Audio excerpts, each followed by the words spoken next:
Uy, nakasakay na ba ka o kanang gitawag na Davao Metro Shuttle? Kinsay mga founder ni ini ug anong daghan na ni siya kaayo karon sa atong panahon? Unsay kaagi sa Davao Metro Shuttle? Ug unsa atong makuha ng mga lesson ani nga kumpanya? Kana ang sulod sa atong video karong adlaw.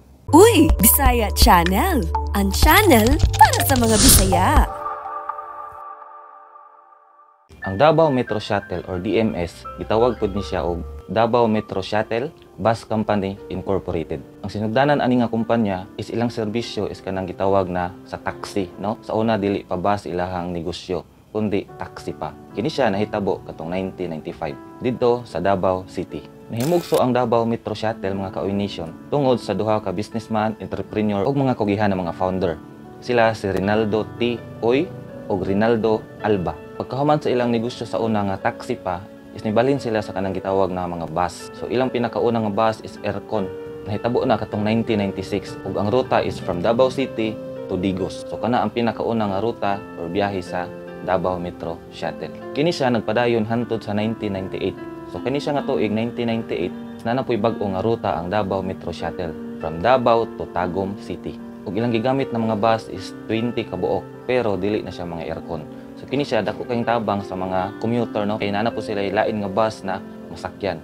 Ug sama sa uban ng mga negosyo or mga kumpanya is nakaagi gihapon og mga trials, mga pagsulay, mga problema, downfall, up and down kining gitawag na Davao Metro Shuttle. Pero tungod sa mga founder, sa ilang pagkugi, sa ilang pagpaningkamot, is ila ni tanang nalampasan o nakapagpadayon sa unahan. Hantod naka-expand gihapon, no, diri sa kanang gitawag na uban na mga lugar. Atong pagsugod sa Digos din sa Tagum, karon naka-expand na pud sila sa Bansalan, sa Malita, sa Mungkayo, sa Compostela, sa New Bataan ug sa Laak.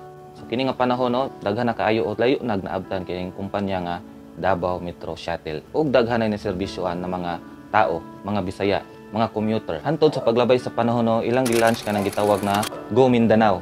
So kung makita ka ng mga bus count sa Davao Metro Shuttle na naay Go Mindanao, is ilahagi hapon na. Nagsugod na atong November 8, 2018 under sa supervision o pagtugot sa kanang gitawag na Department of Tourism to promote Mindanao. Pero before na nahitabo katong Go Mindanao ng mga bus nila is katong August 2, 2017 is isugdan sa Davao Metro Shuttle ang ilang biyahe from Davao to Butuan City gamit ang Gilin Daewoo na mga bus. Pagka July 5, 2019 is na-expand na sa Visayas ang Davao Metro Shuttle dito sa Leyte. Ug tanan mga taga Leyte, no, mga tao dito is naserbisyoan pod ani nga kumpanya og dakong tabang ni nga kumpanya dito sa Leyte na lugar. Kaya mga tao dito is natabangan sa pagbiyahe gikan sa usa ka lugar padung sa usa ka lugar. So wala ni undang ang Davao Metro Shuttle sa pagpaningkamot para makaserbisyo sa mga tao. Ug pagka June 15, 2022 niabot na sa Manila ang kanang gitawag na Davao Metro Shuttle under sa permission sa kanang gitawag na LTFRB. So kung maingon tag LTFRB, ang buot pasabot ana is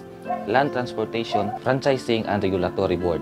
So mao toy pagsugod sa biyahe sa Davao Metro Shuttle kana siya nahitabo dito sa PITX. Kung maingon tag PITX, buot pasabot ana is Parañaque Integrated Terminal Exchange. So kung atong makita, nagsugod ni nga kumpanya ang Davao Metro Shuttle sa usa lang ka taxi sa gamay nga sakyanan. Kung ilang gipaningkamutan og pag-ayo na ma-improve, ma-develop ilahang kumpanya, ilang serbisyo, antod nibalhin sila sa kanang gitawag na bus ug nakatabang sa mga tao sa Mindanao ug karon niabot na sa Visayas ug sa Luzon.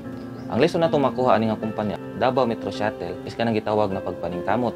Bisan pag nakagi sila mga trials, mga problema, down, up, isula gyapon ni undang.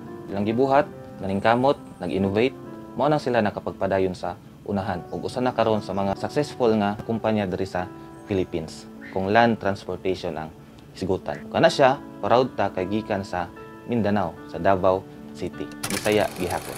Saludo gihapon ta sa atong mga konduktor, sa mga driver nga naghago pod para kita mahatod dito sa lugar na atong gusto adtuan. Sila nagatrabaho og tarong para makahatag og serbisyo sa mga katawhan.